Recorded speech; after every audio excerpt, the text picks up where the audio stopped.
जिस तरह हमने अभी ये गीत गाया, अपनी मर्जी पर चलता रहा, तुझको कभी ना अपना कहा। और इन दिनों में हम बुधवार के अध्ययन में पवित्र आत्मा के विषय में सीख रहे हैं। पवित्र आत्मा के संग चलना, पवित्र आत्मा की बातों को समझना। और मैं इतना कहना चाहूँगा कि जैसे हम अभी गा रहे थे, वैसे अगर हम डेली एक बार भी इस बात को प्रभु के सामने रखेंगे कि प्रभु, मैं मिट्टी हूँ और तू है कुंवार, जो कि परमेश्वर के वचन के अनुसार सही है। अगर हम अपने सारी बातों को प्रभु के हाथ में सौंपेंगे और प्रभु को हमें चलाने देंगे, तो हम पवित्र आत्मा का एक्सपीरियंस पाएंगे। पवित्र आत्मा कैसे हमारे जीवन में काम करता है, हमारे संग संग कैसे रहता है, और हमारी अगुवाई या लीडिंग कैसे करता है, और फिर बहुत सारी बातों की समझ भी मिलती है। मैं आज भी पुरानी बातों को सोचता हूँ और कई बार मैं परमेश्वर का धन्यवाद करता हूँ कि परमेश्वर ने उस समय मेरी वो प्रार्थना नहीं सुनी। आपके साथ कभी ऐसा हुआ है कि क्योंकि मेरी प्रार्थना परमेश्वर की इच्छा के अनुसार नहीं थी, अच्छा है कि परमेश्वर ने नहीं सुना और जवाब नहीं दिया। कभी काफ़ी समय के बाद कुछ बातें समझ आती है। पवित्र आत्मा के संग चलना अच्छा है। आज हम अध्ययन करते हैं एक बहुत ही गंभीर बात पर। कम समय में हम लोग जो प्रभु यीशु मसीह के पीछे चलने वाले हैं, जिन्होंने यीशु मसीह के उस बलिदान पर विश्वास किया, जिन्होंने ये माना कि मैं पापी हूँ और यीशु ने ही मुझे पाप से छुड़ाने के लिए क्रूस पर अपना जीवन दिया, जितनों ने ऐसा विश्वास किया, पवित्र शास्त्र कहता है कि वो परमेश्वर की संतान है। उनके पास ये हक है कि वो परमेश्वर को, इस संसार के बनाने वाले परमेश्वर को, सृजनहार परमेश्वर को पिता कह के पुकार सकते हैं। और ये बात सत्य है और थोड़ा सा दर्द लाने वाली बात है, क्योंकि किसी और के पास ये अधिकार नहीं है, सिर्फ हमारे पास है। और हमारा विश्वास और विश्वास भरा जीवन में सबसे एक अहम बात या सबसे ज़रूरी बात या जिस बात पर हमारा इस समय का जीवन जो है टिका है, वो है हमारी आशा कि एक दिन प्रभु यीशु मसीह लौट कर आएगा और हम सब यहाँ से गायब हो जाएंगे। तो हमारा जो कठिन समय है, जिसमें से कभी कभी हम गुजरते हैं, या विपत्ति का समय है या क्लेश का समय है, पवित्र शास्त्र कहता है वो पल भर का है, ज़्यादा समय का नहीं है। और जब हम क्लेश में होते हैं, जब हम तकलीफ में से गुजर रहे होते हैं, तब हमें लगता नहीं परमेश्वर ऐसा कह रहा होगा कि पल भर का है। लेकिन बाद में समझ आता है, जब आप अनंत जीवन के बारे में सोचते हैं जिसका अंत नहीं है, उसके तुलने में, उसके साथ अगर आप तुलना करते हैं, तो ये क्लेश जो है थोड़े समय के लिए, पल भर का है। तो जब हम तकलीफ में से गुजरते हैं, जब हम विपत्तियों का सामना करते हैं, उस समय हमें एक चीज़ बल देती है, वो है हमारी आशा कि हम थोड़े समय के लिए है, उसके बाद हम यहाँ से चले जाएंगे। और उस आशा के विषय में, यानी यीशु मसीह के बादलों में प्रकट होना और अपने बच्चों को यहाँ से ले जाना, उस बारे में हम कई बार सुन चुके हैं, आपको सबको मालूम है। लेकिन आज मैं एक बात दिखाना चाह रहा हूँ जिसको लेके मैंने, जहाँ तक मुझे याद है, मैंने कभी चर्चा नहीं की। उसी बात को लेके, यीशु मसीह के आगमन को लेके एक बात आपको बताना चाहूँगा, दिखाना चाहूँगा, और उसके बाद हम ये देखेंगे कि उस बात को समझने के बाद हमें क्या करना चाहिए। तो दो बातों पर हम ध्यान करेंगे। मत्ती सुसमाचार, Matthew, gospel of Matthew chapter 24, 24वां अध्याय में यीशु मसीह ने एक बात अपने चेलों को बताया। प्रभु के आने को लेके प्रभु ने कहा, दिस इज इन वर्स 36, 36वें पद में, 24 का 36, 24, 36। उस दिन और उस घड़ी के विषय में कोई नहीं जानता, ना स्वर्ग के दूत और ना पुत्र, परंतु केवल पिता। जैसे नूह के दिन थे वैसे ही मनुष्य के पुत्र का आना भी होगा। क्योंकि जैसे जल प्रलय से पहले के दिनों में जिस दिन तक कि नूह जहाज पर नहीं चढ़ा उस दिन तक लोग खाते पीते थे और उनमें विवाह होते थे, और जब तक जल प्रलय आकर उन सबको बहा ना ले गया तब तक उनको कुछ भी मालूम नहीं पड़ा। वैसे ही मनुष्य के पुत्र का आना भी होगा। यीशु मसीह ने अपने आने के विषय में ये बात कही। आइए हम एक बार प्रार्थना करते हैं, परमेश्वर से मदद मांगते हैं, क्योंकि इन बातों को समझने के लिए हमें पवित्र आत्मा की सहायता चाहिए। पिता परमेश्वर, आज का अध्ययन में हमें तेरी सहायता चाहिए। पवित्र आत्मा के लिए धन्यवाद जो हमारी समझ को खोलता है और हमें वो बातें सिखाता है जो हमें आज सीखने की ज़रूरत है। धन्यवाद होली स्पिरिट, पवित्र आत्मा, हम सबकी आंखों को खोलने के लिए और मेरी सहायता करने के लिए, ताकि मैं तेरी बातें ठीक तरह से तेरे बच्चों के सामने रख सकूं। यीशु मसीह के नाम से आमीन। सबसे पहले मैं आपको बताना चाहूँगा, ये जो यीशु मसीह बता रहा है यीशु के आने के विषय में, ये जिसको हम अंग्रेजी में बोलते हैं रैप्चर, ये रैप्चर के विषय में नहीं है। यानी यीशु मसीह का बादलों पर हमें ले जाने के लिए प्रकट होने के विषय में नहीं है। उसके बाद हमारे यहाँ से जाने के बाद फिर यीशु मसीह पृथ्वी पर आएगा, हमारे साथ हम भी होंगे, उस समय को लेके है। लेकिन यहाँ पर जो बात, आप ध्यान से सुनिएगा, यहाँ पर जो बात और जो सिद्धांत प्रभु यीशु मसीह सिखा रहा है, बता रहा है, ये रैप्चर के समय में भी ऐसा ही होगा। नंबर 1, प्रभु ने कहा कि उस समय के विषय में किसी को नहीं पता है, सिर्फ पिता को पता है, ना स्वर्गदूत को पता है। इसलिए हम में से कोई नहीं जानता कि यीशु मसीह कब हमें ले जाने के लिए बादलों पर प्रकट होगा। हम में से कोई नहीं जानता। हो सकता है कि आज ही हो सकता है कि 50 साल बाद हो, हमें नहीं पता। अब क्योंकि हमें नहीं पता, हमें क्या करना चाहिए? एक काम हमें करना चाहिए, हमें कभी भी जाने के लिए तैयार रहना चाहिए। प्रभु ने कहा कि उसके बाद जैसे नूह के दिन थे, सबसे ज़्यादा ध्यान देने वाली बात यह है। और नूह के विषय में अंग्रेजी में नोआ, आपको उत्पत्ति की पुस्तक बुक ऑफ जेनेसिस इसका 6वें और 7वें अध्यायों में मिलेगा। समय निकाल के पढ़ लेना, आपको और अच्छी तरह समझ आएगा। नूह के दिनों में पवित्र शास्त्र उत्पत्ति की पुस्तक का 6वां अध्याय में बताता है कि पृथ्वी में सारी प्राणी जो है, सिर्फ मनुष्य की बात नहीं, सारी प्राणी के लिए लिखा है कि वो उनके सारे काम जो है बिगड़ चुके थे। पृथ्वी में उपद्रव बढ़ गया था। और मनुष्य के लिए लिखा है कि सभी मनुष्यों के विचार जो है परमेश्वर की नज़र में गलत थी। सबके विचारों में बुराई पाई जाती थी कि परमेश्वर ने कहा कि बस। और जब परमेश्वर बस कहता है तो बहुत खतरनाक होता है वो। परमेश्वर ने कहा कि अब समय आ गया है, मुझे निर्णय लेना होगा। और परमेश्वर ने कहा कि मैं पृथ्वी की सारी प्राणियों को नष्ट करने पर हूं। I am going to destroy every living thing. लेकिन पवित्र शास्त्र में आप चाहे तो खोल के देख सकते हैं, उत्पत्ति के पुस्तक का 6वें अध्याय 6th chapter ऑफ जेनेसिस, लिखा है कि नूह नाम का ये व्यक्ति जो है, नोआ, ही फाउंड ग्रेस। उस पर परमेश्वर की दृष्टि, कृपा दृष्टि हुई, यानी परमेश्वर का अनुग्रह की दृष्टि उस पर हुई, क्योंकि वो ठीक चाल चलता था। बाकी सबके चाल चलन जो है खराब।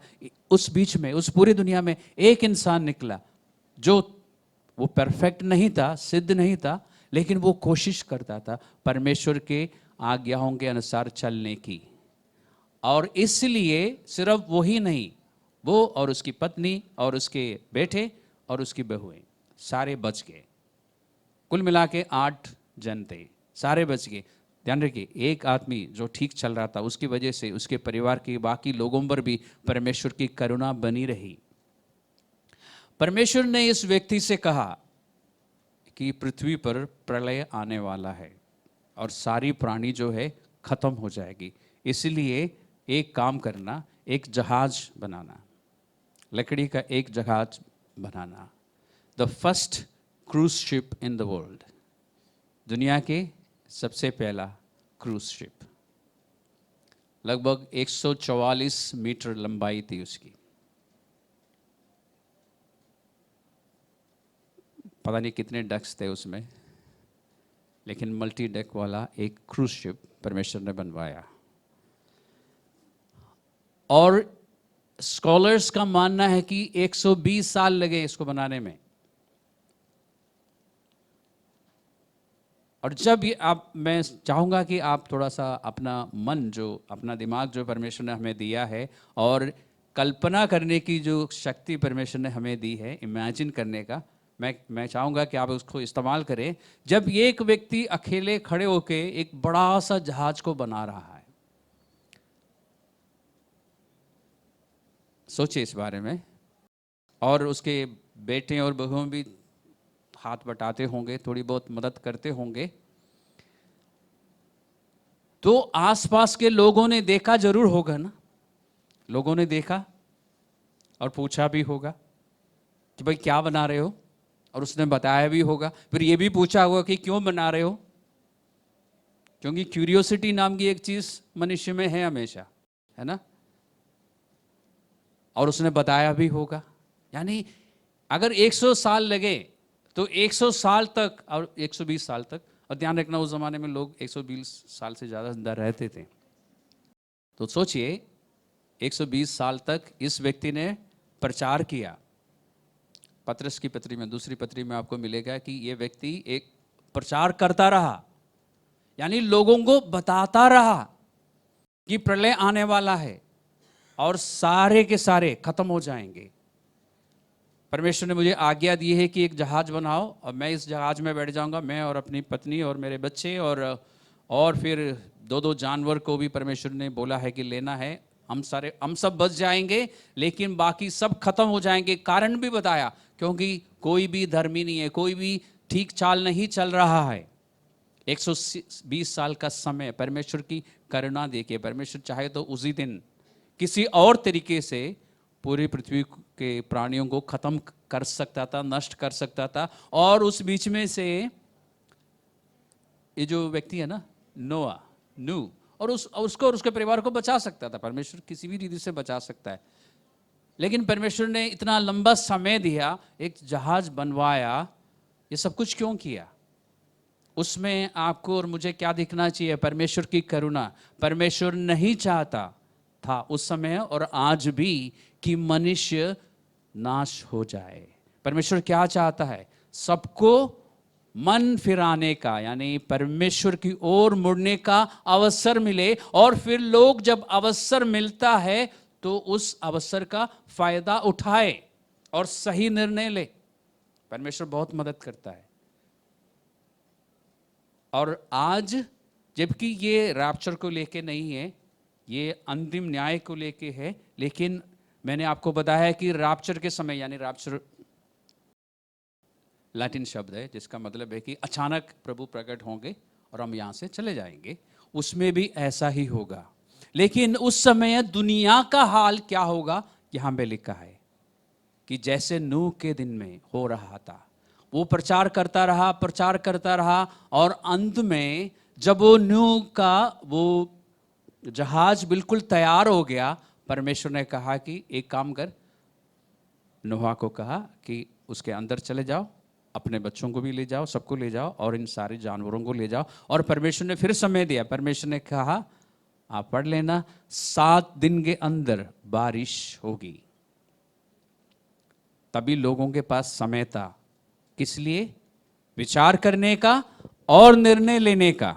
लेकिन यहां पे लिखा है कि उन दिनों में, जल प्रलय से पहले के दिनों, 38वां पद, वर्स 38, जल प्रलय से पहले के दिनों में, जिस दिन तक कि नूह जहाज पर नहीं चढ़ा, उस दिन तक लोग खाते पीते थे। खाना और पीना गलत नहीं है, और यहाँ पे जो खाते पीते लिखा है वो ब्रेकफास्ट, लंच और डिनर की बात नहीं हो रही है। खाते पीते का मतलब है कि बैंक्वेट्स और पार्टीज चलती रही, बैंक्वेट्स करना गलत नहीं है, पार्टियां करना गलत नहीं है, और शादियां भी होती रही, शादी करना भी गलत नहीं है। परमेश्वर इन चीज़ों को लेके ये नहीं कह रहा है कि ये सब नहीं होना चाहिए था। लेकिन फिर क्या हुआ, लोग खाते पीते थे पार्टीज में और बैंक्वेट्स में और शादियों में इतना व्यस्त और मस्त हो गए कि जो नोहा नाम का व्यक्ति बता रहा था उस पर ज़्यादा ध्यान नहीं दिया। अभी लोगों ने सोचा कि अभी तो जहाज बन रहा है ना, अभी तो तैयार, यानी अभी जब तक जहाज बन रहा है इस बात की गारंटी है कि प्रलय नहीं होगी, प्रलय नहीं होगा। क्यों? क्योंकि जहाज तैयार नहीं है, अभी तो टाइम है ना? मैं सही कह रहा हूं ना? जब तक जहाज पूरा तैयार नहीं होगा तब तक बारिश नहीं होगी, और जब तक बारिश नहीं, यानी जो साल में एक बीच बीच में बारिश आती है वो वाली बारिश नहीं, लगातार बारिश नहीं होगी, और जब तक लगातार बारिश नहीं होगी प्रलय नहीं होगा, और जब तक प्रलय नहीं होगा हम सेफ है। लोगों के मन में इस तरह का विचार चला होगा, आज भी ऐसा ही लोग सोचते हैं। उसके बाद जब समय पूरा हुआ तो प्रभु ने कहा, परमेश्वर ने कहा कि नोआ अंदर चले जाओ। नोआ अंदर चला गया अपने परिवार को लेके, सारे जानवर भी अंदर चले गए। उसके बाद एकदम कुछ हुआ है क्या? नहीं हुआ, प्रलय नहीं आया एकदम। और उसमें उसके बाद अगर आप उत्पत्ति की पुस्तक में हैं तो उसका 7वां अध्याय को खोलना, और मैं एक खूबसूरत बात आपको दिखाना चाहता हूँ। खूबसूरत मैं कर रहा हूँ लेकिन है खतरनाक बात। लेकिन क्या है कि परमेश्वर के सारे कामों में मुझे खूबसूरती दिखाई देती है। उत्पत्ति 7, जेनेसिस चैप्टर 7। और मैं आपसे रिक्वेस्ट करूंगा कि इन दोनों अध्यायों को एक बार जरूर पढ़ लेना, 6 और 7 जेनेसिस उत्पत्ति, तो आपको और भी अच्छी तरह सारी बातें समझ आएगी। इस 6 के 16 में लिखा है, अंत में देखिए क्या लिखा है, जब सारे के सारे लोग और प्राणी अंदर चले गए तब यहोवा ने जहाज का द्वार बंद कर दिया। ऐसा ही लिखा है, देन जेहोवा और लॉर्ड क्लोज द डोर। आप सब ने देख लिया 7 का 16 में जहाज किसने बनाया था? नोहा ने बनाया था। उसमें खिड़की और दरवाजा किसने बनाया था? नोहा ने बनाया था। सारे लोगों को अंदर कौन लेके गया था? नोहा ने किया। सारे प्राणियों को, सारे जानवरों को अंदर कौन ले गया? नोहा ने किया। लेकिन दरवाजा बंद करने का काम किसने किया? परमेश्वर ने किया।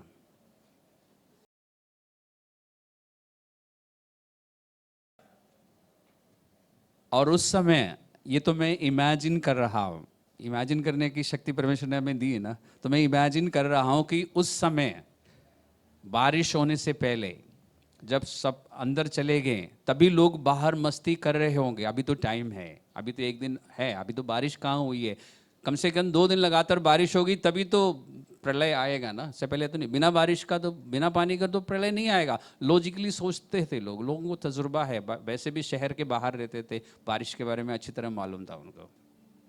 उस ज़माने में ऐसा शहर नहीं थे, दिल्ली जैसा मौसम नहीं था जहाँ पे कभी कभार बारिश आती है। यहाँ की बारिश के बारे में कैसे पता चलता है? जब 2 व्हीलर सब खड़े होंगे बाहर सड़क पे और लोग बस शेल्टर के नीचे खड़े होंगे, तब हमें पता है कि बारिश हो रही है। लेकिन वहाँ पे ऐसा नहीं था। तो लोग कहते रहे कि अभी टाइम है, अभी तो पूरी जिंदगी पड़ी है। लोग कहते हैं, लोगों की बात मैं बता रहा हूँ। जब परमेश्वर ने दरवाजा बंद किया, अब परमेश्वर ने कहा कि अब कोई अंदर नहीं आ सकता, इतना समय मैंने दिया, बस खत्म।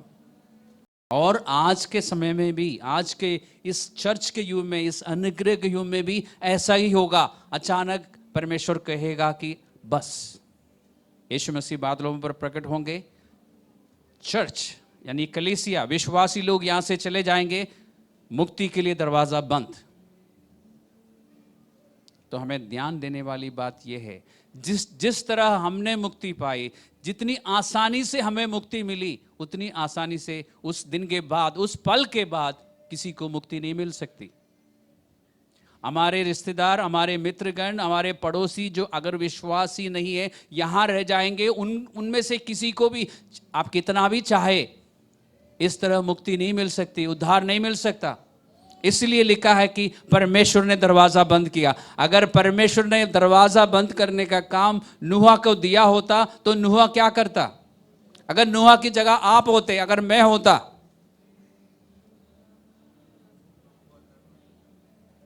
मैं कम से कम अपने खास लोगों को तो अंदर आने देता। आप भी ऐसे ही करते ना? तो दरवाजा बंद करने का अधिकार मेरे पास, हमारे पास नहीं है, वो परमेश्वर के पास है। उसने अपने वश में रखा है। जो बातें परमेश्वर के वश में है उसके लिए हम लालसा ना रखें कि हमारे हाथ में हो, लेकिन जो बातें हमारे हाथ में, हमारे वश में है, उसको हम ठीक से इस्तेमाल करें। तो ध्यान देने वाली मुख्य विषय यह है कि एक दिन समय खत्म हो जाएगा और लोग उस समय भी ऐसे ही होंगे। इसलिए हमें क्या करना होगा? अब बताता हूं मुझे और आपको क्या करना होगा, क्या करना चाहिए। इस बात को ध्यान में रखते हुए कि एक दिन अचानक प्रभु यीशु मसीह बादलों में प्रकट होगा, प्रभु के अपने लोग यहां से चले जाएंगे, दरवाजा बंद, और उसके बाद 7 साल का क्लेश, जिसके बारे में मैंने एक बार एक टीचिंग दी है, अंग्रेजी में है, यूट्यूब में है, आप सुन सकते हैं। बहुत लंबी टीचिंग नहीं है, शायद 30 या 35 मिनट की है। द नेक्स्ट बिग थिंग, आप सुन लेना, आपको बहुत कुछ समझ आएगा। उस दिन के बाद क्लेश शुरू होगा, दुनिया ऐसी नहीं रहेगी। इसलिए आपसे मैं कहना चाहूँगा कि अभी जबकि हमारे पास मौका है, सुसमाचार यीशु मसीह के विषय में सबको बताइए, सबको, चाहे लोग उसको ग्रहण करें या ना करें, आप बता दीजिए और ठीक तरह से बताइए। और इस बारे में मत सोचिए कि सुनने के बाद वो क्या करेगा, वो उनके वश में है। कुछ लोग हमसे नाराज हो जाते हैं, है ना, हमारे अपने लोग। कुछ लोग हमारे खिलाफ हो जाते हैं, होने दो, कोई बात नहीं। हो सकता है कि कुछ समय के बीतने के बाद वो उस बात पर विचार करे और परमेश्वर उनकी सहायता करे और वो बच जाए। एक अर्जेंसी है, हमें नहीं मालूम कि कितने दिन और यानी कितने साल और है। ये तो मैं कह रहा हूं कि हो सकता है 50 साल बाद, मुझे नहीं मालूम, क्योंकि परमेश्वर ने जो कुछ भी उस दिन तक के लिए कहा है वो सब कुछ पूरा हो चुका है। इसलिए मैं अर्जेंसी बता रहा हूं। प्रभु यीशु मसीह का बादलों में प्रकट होने से पहले जो कुछ होना था वो हो चुका है। इसलिए मैं कह रहा हूं कभी भी आ सकता है प्रभु। और हम में और उनमें जो लोग अभी विश्वास नहीं करते, फर्क क्या है? नूहा ने प्रलय को नहीं देखा था क्या? 40 दिन लगातार बारिश को उसने नहीं देखा था, लेकिन क्योंकि वो परमेश्वर पर विश्वास करता था, परमेश्वर की बातों को उसने मान लिया और परमेश्वर की आज्ञा का पालन करते हुए उसने जहाज बनाया। हम में से कितनों ने यीशु मसीह को देखा था विश्वास करने से पहले? हम में से कितनों ने यीशु मसीह पर क्रूस पर अपना जीवन देते हुए देखा था? मूवीज को छोड़कर। मैंने तो नहीं देखा था, लेकिन मैंने सुन के विश्वास किया। और क्योंकि हमने सुन के विश्वास किया, हम परमेश्वर की सभी बातों पर विश्वास करते हैं। हमें मालूम है कि एक दिन यीशु मसीह आएगा और हमें ले जाएगा। लेकिन अविश्वासियों में, जो विश्वास में नहीं है, वो जब तक नहीं देखेंगे वो विश्वास नहीं करते। जब बारिश लगातार होने लगी और जब धीरे धीरे जहाज पानी में फ्लोट करने लगा, तभी लोग, यानी उससे पहले बारिश जब लगातार हुई तब लोग बहा के आए होंगे, तब लोगों ने कहा होगा आपस में, ये सही कह रहा था, इसने वाकई में परमेश्वर से सुना था और ये सही बता रहा था कि प्रलय होगा। देखो बारिश हो रही है और लगातार 3-4 दिन से बारिश है, अब तो हम सबके मकान भी डूब जाएंगे इसमें। चलो हम भागते हैं, उस जहाज में घुसने की कोशिश करते हैं। लेकिन लोगों ने चिल्लाया भी होगा, आवाज़ भी दी होगी कि नू भाई, या जो भी बुलाते हैं, चाचा मामा, जो भी हमारे देश के हिसाब से, तो उसने बोला होगा कि मैं नहीं खोल सकता, भाई तूने बनाया दरवाज़ा, चिटकनी तो तूने लगाया, कहा नहीं इसमें चिटकनी नहीं है, ये बिना चिटकनी के दरवाजे हैं, फिर तूने बंद कैसे किया? मैंने नहीं किया, परमेश्वर ने बंद किया है। ये डायलॉग मैं बोल रहा हूं, बाइबल में लिखा नहीं है। इसलिए मैं कहता हूं कि सुसमाचार सुनाते रहो और प्रार्थना भी करो। उन लोगों के लिए जिनको आप सुसमाचार सुना रहे हैं, प्रार्थना करो ताकि वो विश्वास करें, ताकि बात उनको समझ आए। यहाँ पे जहाँ से अभी हम पढ़ रहे थे ना, लिखा ना कि जब तक प्रलय नहीं हुआ उनको मालूम नहीं पड़ा। आपने ध्यान दिया था उस बात पर? 39 में है, 39 वर्स लिखा है कि और जब तक जल प्रलय आकर उन सबको बहा ना ले गया तब तक उनको कुछ भी मालूम नहीं पड़ा। इसका अर्थ है कि तब तक उनको पूरी रीति से समझ नहीं आया कि क्या हो रहा है। ये मालूम नहीं पड़ा का मतलब है कि उनको समझ नहीं आया। उन्होंने सोचा कि अभी बहुत समय है बचने के लिए, एक दिन और पार्टी करते हैं, इसके बाद विचार करेंगे कि पास्टर राहुल ने क्या बोला था, यीशु मसीह कुछ बोल रहा था, समझ नहीं आया कि दोबारा सुन लेंगे, अभी टाइम है ना, व्हाट्सएप में पूछ लेंगे क्या बता रहे थे आप। इसलिए प्रार्थना कीजिए, वो एक दिन और करके ऐसा हाल ना हो जाए। और दूसरा मैं आपसे कहूँगा, आप अपने जीवन में ध्यान रखिए कि परमेश्वर ने आपको किस लिए बुलाया है। इसी जगह पर, इसी अध्याय में, मत्ती का 24 में परमेश्वर ने बोला कि क्या जब यीशु मसीह लौट कर आएगा तो लोगों को वो काम करते हुए मिलेगा जिसके लिए उसने आज्ञा दी है। 46 में लिखा है, प्रभु ने एक उदाहरण दिया, एक दृष्टांत के रूप में ये बात बताए कि क्या यीशु मसीह जब लौट कर आएंगे तो क्या हम सब सो रहे होंगे या अपने बाकी कामों में व्यस्त और मस्त होंगे, या हम दूसरों को बता रहे होंगे यीशु मसीह के विषय में? क्योंकि प्रभु के आने से 1 सेकंड पहले भी उद्धार मिल सकता है। इसलिए इसमें लोलीन रहिए। जब भी आपको मौका मिलता है, मौका ढूंढिए, मौका मिलने के लिए प्रार्थना कीजिए। एक प्रार्थना जो मैं डेली करता हूं परमेश्वर से कि हम सबको मौका मिले दूसरों को बताने का, और जब मौका मिलता है तो मुंह खोल के बताइए, पवित्र आत्मा मदद करेगा। आपको सोचने की ज़रूरत नहीं है। लूका का सुसमाचार में प्रभु यीशु मसीह ने बताया, 12वें अध्याय में बताया था कि तुम्हें सोचने की ज़रूरत नहीं है कि कैसे बोलना है, क्या बोलना है, पवित्र आत्मा देगा। आप शुरू कीजिए, बोलिए और फिर प्रार्थना करते रहिए, क्योंकि समय ज़्यादा नहीं है।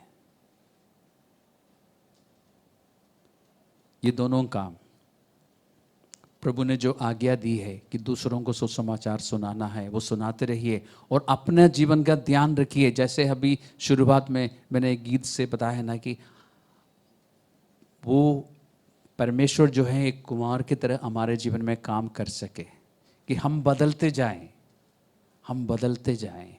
यानी अभी मैं बुधवार को सिखाऊंगा पवित्र आत्मा के विषय में, लेकिन बाकी लोगों को अभी प्रीव्यू बता रहा हूं। प्रभु यीशु मसीह ने कहा, जिसने मुझे देखा है उसने पिता को देखा है। ध्यान रखिए, प्रभु यीशु मसीह उस समय मनुष्य के रूप में था, परमेश्वर बनकर नहीं घूम रहा था, ठीक है। अपने ईश्वरीयत्व को स्वर्ग पे छोड़ के पूरी तरह मनुष्य बन के आया था। इसलिए प्रभु यीशु मसीह प्रार्थना करता था। इसलिए प्रभु यीशु मसीह ने कहा ना कि मैं सब कुछ पिता से पूछ के करता हूं। और प्रभु ने कहा कि जिसने मुझे देखा है उसने पिता को देखा है। क्या मुझे और आपको देखकर, या आप अपने विषय में, और क्या मैं बिल्कुल नहीं कह सकता कि जिसने मुझे देखा है उसने यीशु मसीह को देखा है? क्या मैं कह सकता हूँ? मैं नहीं कह सकता। क्या आप कह सकते हैं? लेकिन हमें वहां पहुंचना है। ये मैं क्यों कह रहा हूं? क्योंकि पवित्र शास्त्र में लिखा है, रोमियो चैप्टर 8, रोमियो की पत्रिका 8वां अध्याय, रोमन्स चैप्टर 8 वर्स 29, 29वें पद में लिखा है कि परमेश्वर का मकसद ये है कि हम परमेश्वर यीशु मसीह की तरह बन जाएं।